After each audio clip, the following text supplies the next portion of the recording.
नमस्कार, स्वागत है आपका ईटी टाउन स्वदेश पर। मैं हूं आपके साथ पूजा त्रिपाठी। पूरे देश में जल्द ही क्रिकेट वर्ल्ड कप की धूम मचने वाली है और दुनिया भर की टीम मैदान मारने के लिए भारत में जुटेंगी। ऐसे में वर्ल्ड कप के मौके पर हम आपके लिए लाए हैं एक खास पेशकश, स्टॉक्स वर्ल्ड कप पार्ट 2। इसका पार्ट 1 आपने थोड़ी देर पहले देखा, अब हम इसका पार्ट 2 लेकर आए हैं। इस शो में दुनिया के अलग अलग देशों से भारत में कारोबार करने वाली एमएनसी कंपनियों की बात करेंगे और समझेंगे शेयर बाजार के वर्ल्ड कप में कौन सी टीम धमाल मचाने वाली है और कौन सी टीम फिसड्डी होंगी।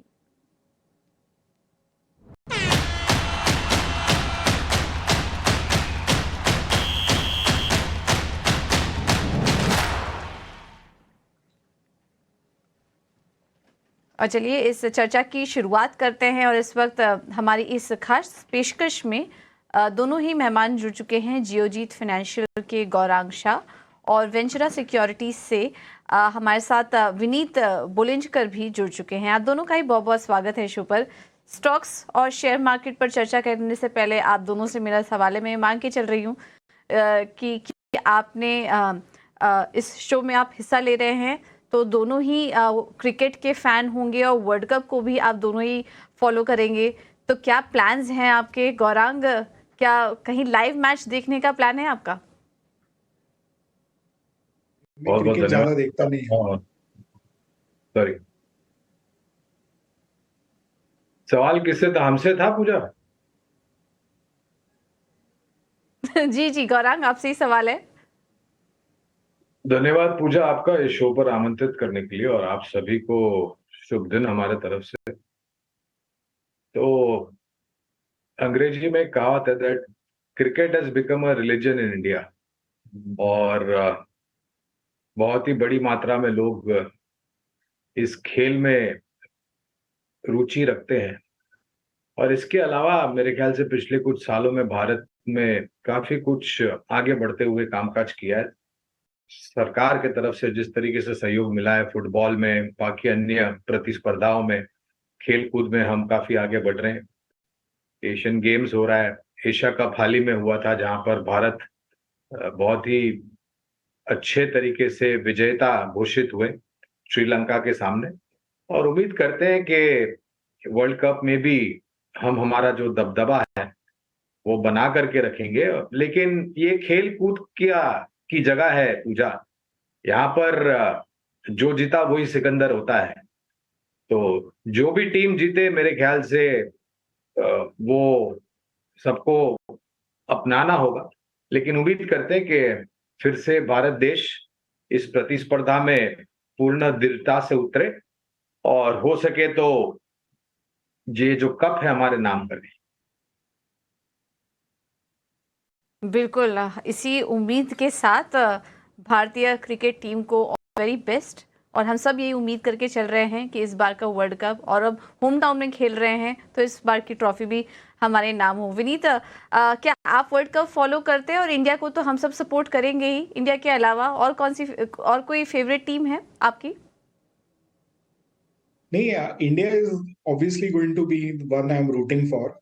लेकिन मैं ज्यादा क्रिकेट फॉलो नहीं करता, पर मुझे लगता है कि इंडिया काफी अच्छी तरह से परफॉर्म कर लेगी इस बार। राइट, क्रिकेट को वैसे मैं भी ज़्यादा फॉलो नहीं करती हूँ, लेकिन हाँ, इंडिया को तो खैर हम सभी सपोर्ट करेंगे, हम सभी उसके लिए बैट करेंगे। लेकिन चलिए इस खास चर्चा को अब आगे बढ़ाते हैं। और इस चर्चा में जैसा कि हम बात कर रहे हैं कि दुनिया भर के देश यहाँ पार्टिसिपेट करेंगे, भारत में इकट्ठा होने जा रहे हैं।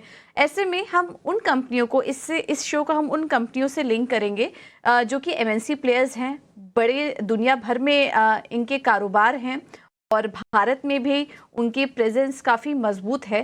तो इन कंपनियों के कारोबार को थोड़ा समझने की कोशिश करेंगे और इसमें हम ये भी जानने की कोशिश करेंगे कि फिलहाल मौजूदा स्तर पर इन स्टॉक्स में रणनीति क्या होनी चाहिए। तो चलिए शो की शुरुआत करते हैं और सबसे पहले बात करेंगे एफएमसीजी दिग्गज कंपनी नेस्ले के साथ। शानदार मजबूती यहाँ पर देखने को मिली हाल फिलहाल में, और हमने देखा कि आगे के लिए नेस्ले के लिए मांग भी मजबूत होने की बात की जा रही है। फेस्टिव सीजन वैसे भी एफएमसीजी कंपनियों के लिए काफ़ी अच्छा होता है। ग्रामीण मांग अच्छी होने की बात की जा रही है। वॉल्यूम ग्रोथ भी आने वाले समय में स्ट्रांग होने की बात की जा रही है नेस्ले के लिए। लेकिन वैल्यूएशंस को लेके गौरांग आपसे समझना चाहेंगे, वैल्यूएशंस को लेके थोड़ी कंसर्न्स हैं नेस्ले के लिए। मौजूदा स्तर पर नेस्ले को लेकर आपका क्या व्यू बन रहा है? क्या एंट्री करने की सलाह देंगे? तो पूजा, सबसे पहले तो खरीदारी की राय है नेस्ले इंडिया पर, और इसके कुछ बहुत ही स्ट्रॉन्ग पावर ब्रांड्स हम कहते हैं जिसको, वो बाजार में मौजूद है। और मेरे ख्याल से कुछ समय पहले इसी एक कंपनी की पावर ब्रांड मैगी नूडल्स को लेकर के एक वाद विवाद खड़ा हुआ था। और अगर मेरी याददाश्त सही है तो ये विवाद जब खड़ा हुआ उसके पहले नेस्ले के शेयर के दाम कुछ 6,500-7,000 के आसपास थे। और तब ये विवाद आया मैगी नूडल्स में जो इंग्रेडिएंट्स जाते हैं उसको लेकर के, और उस खबर के आधार पर ये नेस्ले का शेयर नीचे लुढ़का, मेरे ख्याल से 3,500 के आसपास या उसके नीचे आया था। और फिर से नतीजों के बलबूते पर, मार्केट शेयर के बलबूते पर, कामकाज के आधार पर आज वास्तविकता यह है कि जो इस मुकाम पे वो खड़ा है वहां से और आगे बढ़ने की हमें तो उम्मीद है बुनियादी तर्क के आधार पर। और लक्ष्य के रूप में 23,380 के आसपास का लक्ष्य हमने रखा है। ये लक्ष्यांक जो है पूजा, ये अब तक जो हमने नतीजे हैं उसके आधार पर है। आने वाले भविष्य में जो नतीजे देखेंगे वो अगर उतने ही सराहनाजनक या सकारात्मक हुए तो हम इस लक्ष्यांक को ऊपर की तरफ साध देंगे।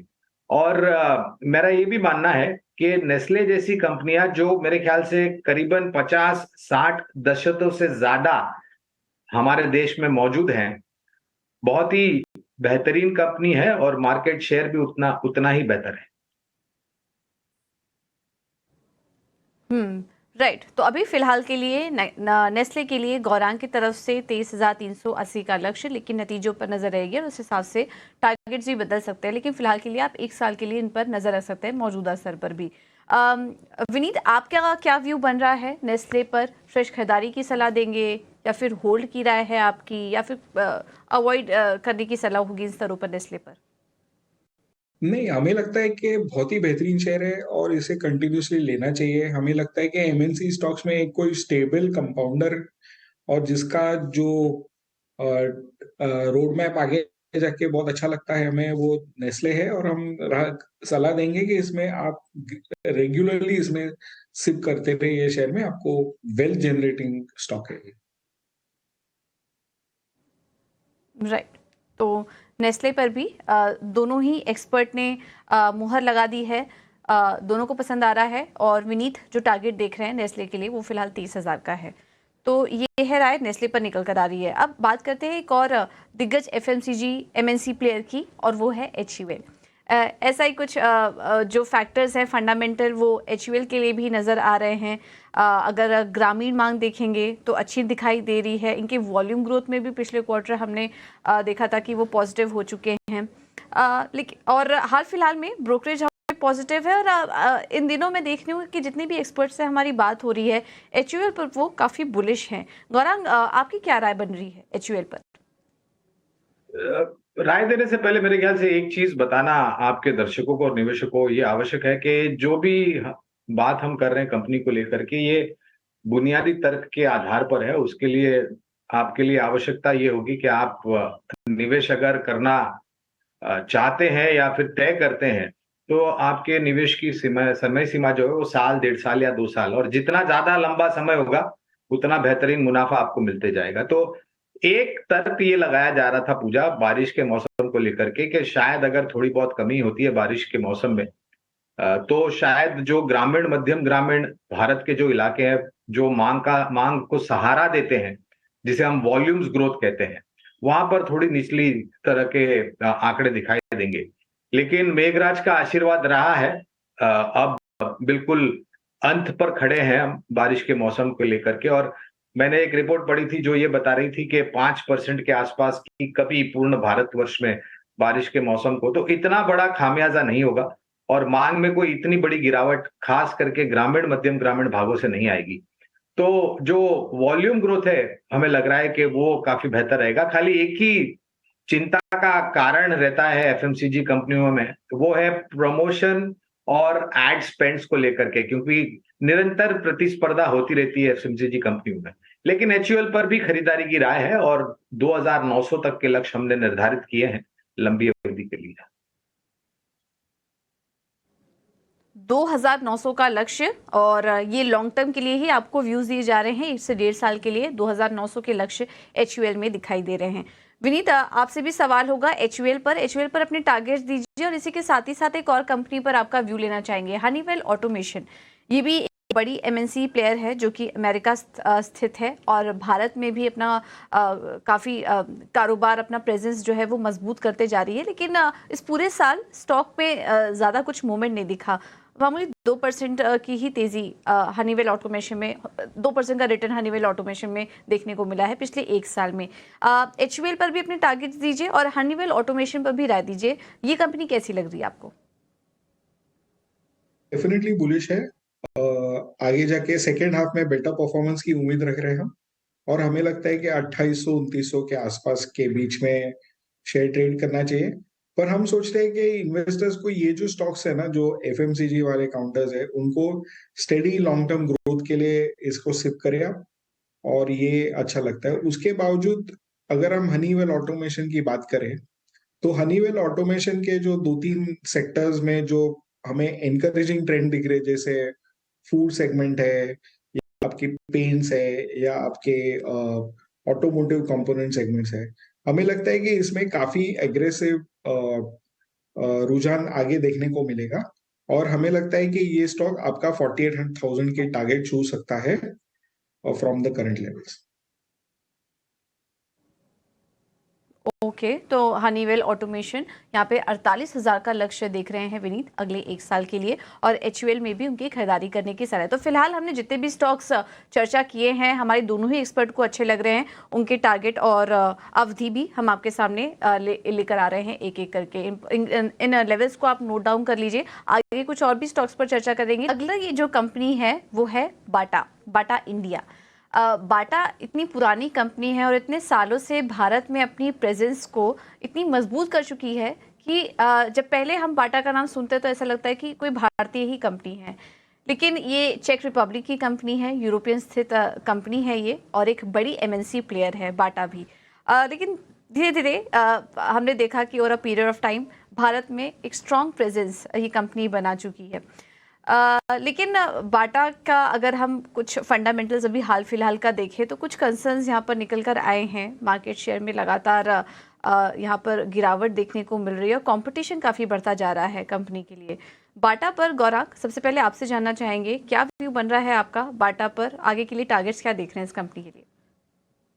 तो पूजा, मुझे एक मौका मिला था, बारिश का मौसम जब शुरू हो रहा था तो जाहिर है कुछ बारिश से जुड़े हुए सैंडल्स या कुछ जूते वगैरह खरीदने थे।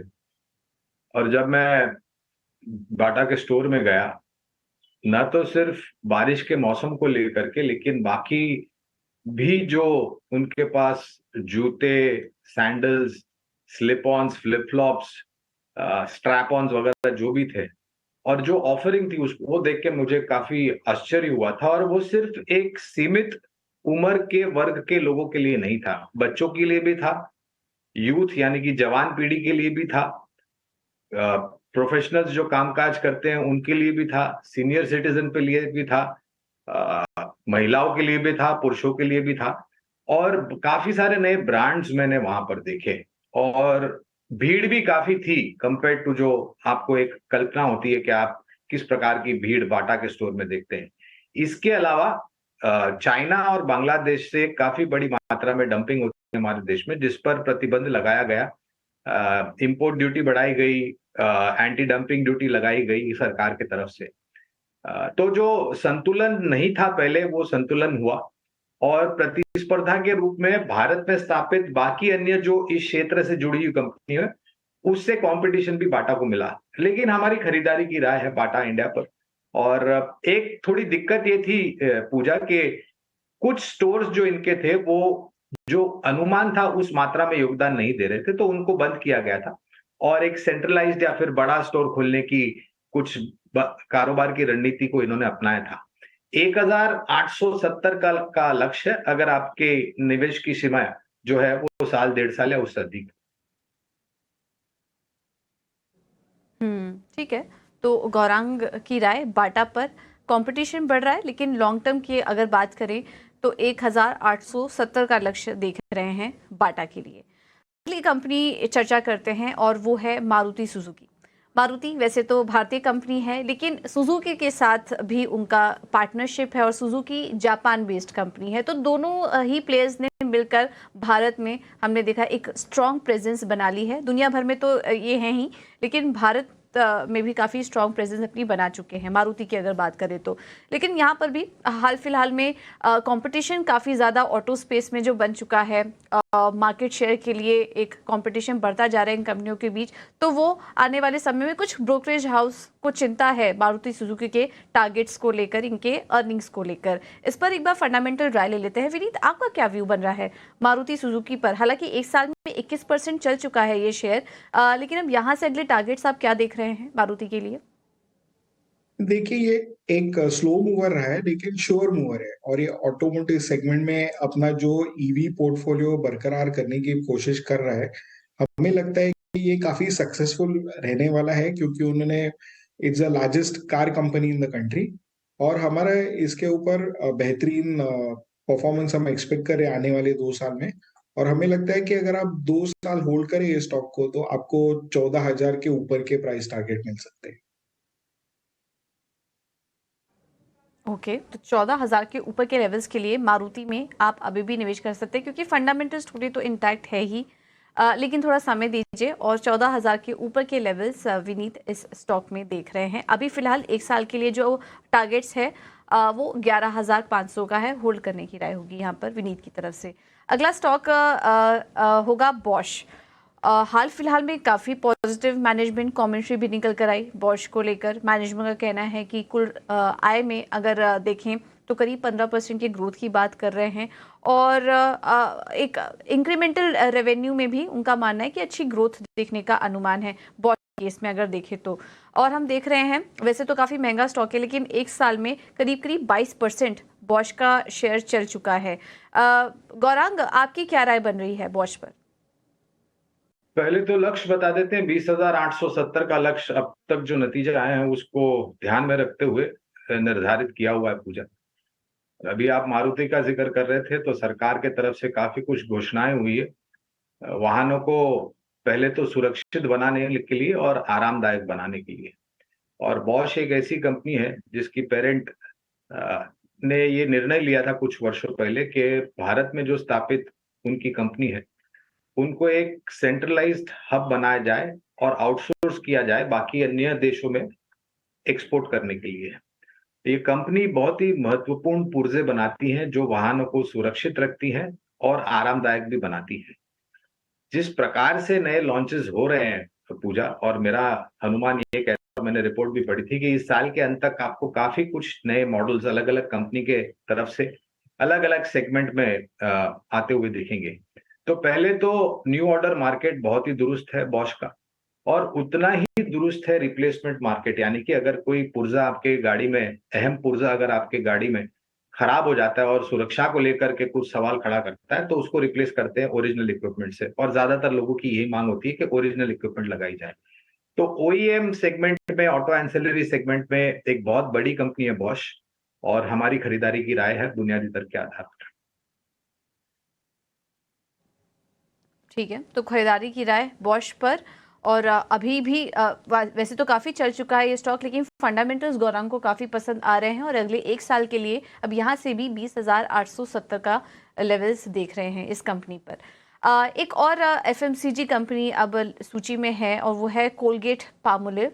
अपने हाइस के पास अब स्टॉक कारोबार कर रहा है। शानदार रनअप इस स्टॉक में भी देखने को मिला, और हम कुछ रिपोर्ट्स पढ़ रहे थे जिसमें कि उनका कहना था कि मार्केटिंग पर काफ़ी फोकस कर रहे हैं। पामोलिव ब्रांड जो इनका है, जिसकी कि 60 से 65% अवेयरनेस है, उसे स्ट्रॉन्ग करने की कोशिश कर रही है ये कंपनी, जिसका की फ़ायदा भी मिला। और हम देख रहे हैं एक साल में ही देखिए 27% की तेजी कोलगेट दिखा चुका है और इस वक्त भी अपने हाईज के पास कारोबार कर रहा है। विनीत, अपने उच्चतम स्तर पर है फिलहाल कंपनी का शेयर, मौजूदा स्तर पर कैसी लग रही है आपको कंपनी के वैल्यूएशंस कैसे नजर आ रहे हैं? नहीं, हम इसको होल्ड पे रखेंगे। हमें लगता है ये काफी मैच्योर मार्केट है और कंपनी का जो परफॉर्मेंस है अच्छी अच्छा ही चल रहा है, पर हमें लगता है कि इससे बेहतर अपॉर्चुनिटीज मार्केट में है, तो हम सलाह देंगे कि कोलगेट से निकल के आप नेस्ले में प्रवेश करें। बिल्कुल। तो कोलगेट से निकलकर कोलगेट से बेहतर वैल्यूएशंस नेस्ले के इस वक्त नज़र आ रहे हैं, वहाँ पर आप एंट्री ले सकते हैं। कोलगेट में फ्रेश एंट्री की फिलहाल राय नहीं दी जा रही है कोलगेट के लिए। एक और कंपनी, अब आता है पेंट सेक्टर पर, और यहाँ हम बात कर रहे हैं कांसाई नेरोलैक की। वैसे तो इस स्पेस में बड़ा प्लेयर है एशियन पेंट्स, उसके बाद कांसाई नेरोलैक की अगर बात करेंगे तो वो तीसरा बड़ा प्लेयर है। लेकिन क्योंकि आज हम एमएनसी कंपनियों के बारे में बात कर रहे हैं तो काफ़ी स्ट्रॉन्ग ग्रोथ है और हाल फिलहाल में हमने देखा कि इनके इंडस्ट्रियल डेकोरेटिव सेगमेंट दोनों में ही काफ़ी अच्छी डिमांड नज़र आई है। लेकिन कच्चे तेल में जिस तरीके से उतार चढ़ाव है और इस वक्त अपने हाइस के आसपास कच्चा तेल कारोबार कर रहा है, वो एक नेगेटिव ट्रिगर है यहाँ पर कांसाई नेरोलैक के लिए। गौरांग, अगर पेंट सेक्टर की बात करें तो क्या कांसाई नेरोलैक आपको अच्छी लग रही है इन लेवल्स पर, या फिर दूसरी पेंट कंपनियों के साथ आप मार्केट लीडर्स के साथ आप जाना चाहेंगे? पूजा, हमें कांसाई नेरोलैक भी लगता है 390 का लक्ष्य। इसके अलावा एशियन पेंट्स है, एक कंपनी जिसका आईपीओ कुछ समय पहले आया था, इंडिगो पेंट्स, उस पर वहां पर भी आईपीओ के समय पर हमने निवेश की राय दी थी। तो हमारा ये मानना है, और ये कच्चा तेल मेरे ख्याल से पेंट कंपनियों की जो परिस्थिति होती है वो लॉन्ग टर्म कॉन्ट्रैक्ट्स होते हैं। तो छोटी मध्यम अवधि में अगर कच्चे तेल के दाम ज्यादा ऊपर नीचे जाते हैं तो उसका एक नकारात्मक सा असर पेंट कंपनियों पर नहीं पड़ता, बशर्ते कि वो लंबी अवधि के लिए हो और उनके कॉन्ट्रैक्ट्स फिर नए दामों पर, ऊंचे दामों पर रिन्यू हो। अगर ऐसा होता भी है पूजा, तो बहुत ही सरलता से पेंट कंपनी अपने एंड प्रोडक्ट यानी कि पेंट्स के दाम बढ़ा करके उपभोक्ताओं को यानी कि हमको और आपको पास ऑन कर देते हैं। और सिर्फ घरेलू पेंट में ही नहीं है, ये सब कंपनियां इंडस्ट्रियल ऑटोमोटिव पेंट्स में भी है, मरीनटाइम पेंट्स में भी है। और जिस प्रकार से अर्थव्यवस्था में सुधार हो रहा है, जिस प्रकार और रियल एस्टेट में जो सुधार हो रहा है, उसकी एक सकारात्मक सी परछाई पेंट सेक्टर पर भी पड़ती है और बाकी अन्य सेक्टर पर भी पड़ती है। नया ऑर्डर मार्केट दुरुस्त है, रिप्लेसमेंट मार्केट दुरुस्त है, खरीदारी की राय बिल्कुल है। और हमने कुछ तिमाहियों से ये भी देखा है कि जो हाई एंड डेकोरेटिव पेंट्स होते हैं, जहां पर इनके मुनाफे के मार्जिन अच्छे होते हैं और बड़े होते हैं, उसकी बिक्री निरंतर ऊपर जा रही है। बिल्कुल। तो कांसाई नेरोलैक फंडामेंटल अच्छा लग रहा है, अगले एक साल के लिए 390 के लक्ष्य गौरांग यहाँ पर देख रहे हैं। चलिए, फिलहाल इस चर्चा में इतना ही। गौरांग, विनीत, आप दोनों का ही बहुत बहुत धन्यवाद समय देने के लिए, इस खास चर्चा में अपना योगदान देने के लिए। तो फिलहाल इस शो में इतना ही, मुझे दीजिए इजाजत, नमस्कार।